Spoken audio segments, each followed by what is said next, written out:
சூரியன் பாருங்க 6 வருடமா இருந்தாலும் அவரும் யோகத்தை கொடுக்கக்கூடிய அள்ளி கொடுக்கக்கூடிய அமைப்பாக வருகிறார். கஷ்டப்படக்கூடிய அமைப்புகள், நம்ம கடன் நோய் வம்பு வழக்கிலை கொடுக்கக்கூடிய அமைப்புகள், கல்யாண விஷயத்துல எல்லாத்துலேயுமே ஒரு திருப்தி இல்லாத அமைப்புகள் கொடுக்கும். கர்ம வினைகள் கர்ம பலன்கள்லாம் செயல்பட போகிறதுங்கிறது நீங்க தெரிஞ்சுக்கணும். யோகமான படிப்பு என்ன, எந்த துறை உங்களுக்கு கொஞ்சம் சாதகமாக இருக்கு, எந்த துறை உங்களுக்கு சரியா. வணக்கம் மிரர் பக்தி சேனல் நேர்களே, நான் உங்கள் அன்பான சயின்டிபிக் வேதிக் அஸ்ட்ராலஜர் அஸ்ட்ரோ அறிஞ்சி பேசுகிறேன்.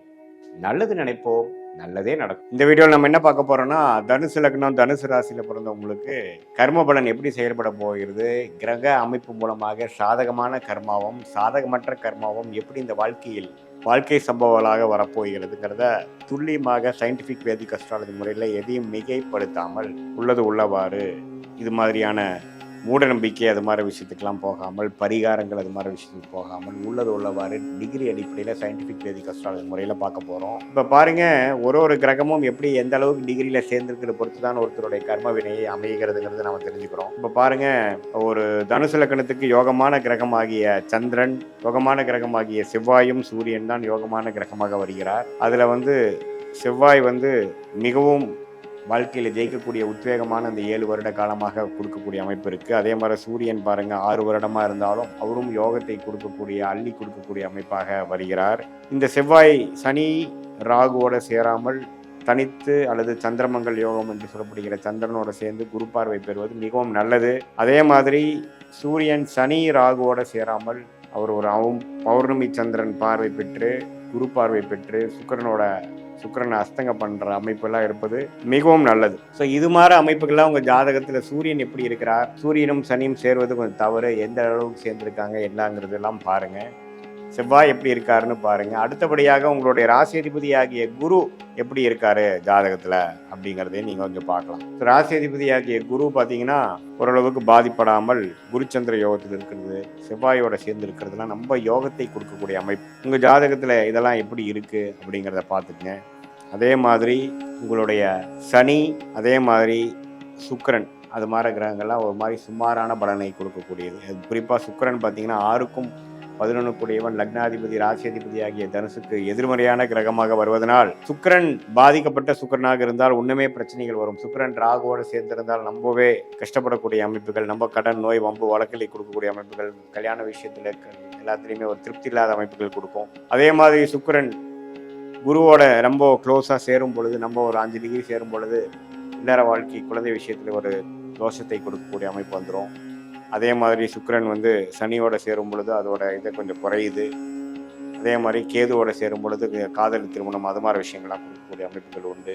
அதே சமயத்தில் ஒரு அமாவாசை சந்திரனோட சேருவதும் சுக்கிரனுக்கு ஒரு பிரச்சனையை கொடுக்கக்கூடிய ஒரு திருட்பலம் குறைவை குறிக்கக்கூடிய அமைப்பாக போய் கடன் நோய் வம்பு வழக்கின் மூலமாக கொஞ்சம் பிரச்சனைகள் வரக்கூடிய அமைப்புகளாக இருக்கு. வரவே கூடாத திசையாக சுக்கிர திசை தனுசு லக்ன தனுசு ராசிக்கு 20 வருடங்கள் வருகிறார். ஓரளவுக்கு ஒரு குருவின் பார்வை 5ஆம் பார்வையை 9ஆம் பார்வையை பெற்று ஒரு பௌர்ணமி சந்திரனின் பார்வை பெறும் பொழுது ஓரளவுக்கு வாழ்க்கையில மீண்டு வரக்கூடிய அமைப்புகள் இருக்கு. ஆனா பாதிப்பாயி அமாவாசை சந்திரன், சனி பார்வை, இருள் சந்திரன், இருள் கிரகத்தோட தாக்கத்துல 6ஆம் இடத்திலேயே வலுப்பெற்று இருக்கும் பொழுது அந்த பாவமாகிய கடன் நோய் வம்பு வழக்கை கொடுக்கக்கூடியவராக விடுகிறார். ஸோ அது எது மாதிரி ஒரு காம்பினேஷன்ஸ்ல இருக்கிறார் அப்படிங்கிறத நீங்க கண்டிப்பா பார்க்கணும்.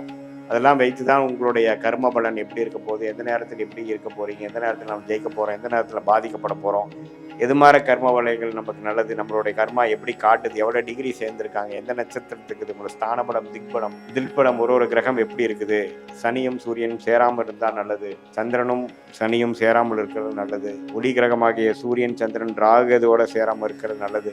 இது மாதிரி பல விஷயங்கள் ஜாதகத்தில் இது மாதிரி அமைப்புகளாக இருக்கு.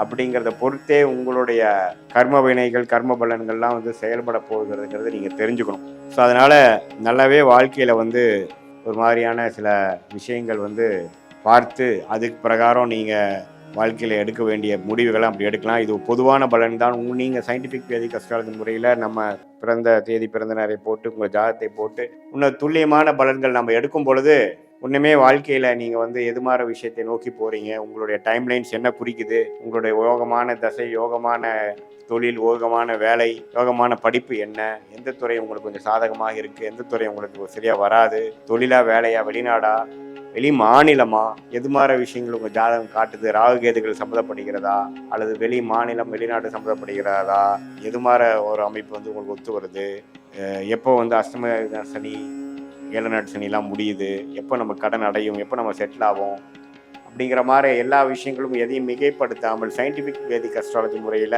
உள்ளது உள்ளவாறு நம்ம பார்க்கும் பொழுது கண்டிப்பாக வந்து வாழ்க்கையில் வந்து அடுத்து வரக்கூடிய தசைகள் காம்பினேஷன்ஸ் எப்படி இருக்குது, கிரக அமைப்புகள் எப்படி இருக்குங்கிறத பொறுத்தே நம்மளுடைய அமைப்பு, நம்மளுடைய யோக அமைப்பு, நம்மளுடைய ரிஸ்க் ஃப்ரீ லைஃப் என்று சொல்லப்படுகிற அந்த அமைப்பு வருகிறது. அந்த கர்மா அப்படி தான் செயல்படுகிறதுங்கிறத நம்ம புரிஞ்சுக்கணும். ஸோ அந்த அடிப்படையில் பார்த்தீங்கன்னா உங்களுக்கு வந்து யோகமான சில விஷயங்கள் நடக்கும் பொழுது உங்களுக்கு வந்து அதுக்கு தகுந்த மாதிரி விஷயங்கள், அதாவது யோகமான கிரகங்கள் நல்ல காம்பினேஷன் இருக்கிறப்போ நல்ல அமைப்புகளும், யோகமான கிரகங்கள் பாதிப்பாக இருக்கும் பொழுது யோகங்கள் குறைவாகவும் கைக்கு வந்தது வாய்க்கு வரவில்லைங்கிற மாதிரி அமைப்பாகவும், சுமாரான கிரகம் வந்து நன்றாக இருக்கும் பொழுது ஓரளவுக்கு பிரச்சனைகள் அதிகமாக இல்லாமல் ஓரளவுக்கு சமாளிக்கிற அளவாகவும், சுமாரான கிரகங்கள் நம்ம பிரச்சனைக்குள்ள மாற ஒரு அமைப்பில் இருக்கும் பொழுது ஒன்றுமே பாதிப்பு அதிகமாகி வாழ்க்கையில் ரொம்ப கவனமாக இருக்கணுங்கிறதையும் நம்ம தெரிஞ்சுக்கிறோம். ஸோ இது மூலமாக நம்மளுடைய கர்மாவை நாமளே தெரிந்து கொண்டு நமக்கு எந்த நேரத்தில் எப்படி இருக்கும், நமக்கு நீங்களே ட்ரை பண்ணி பார்த்தாவே உங்களுக்கு தெரிஞ்சிடும் எது ஒர்க் அவுட் ஆகுது, எது ஒர்க் அவுட் ஆகலை அப்படிங்கிற விஷயத்தை நீங்களே உணர்ந்து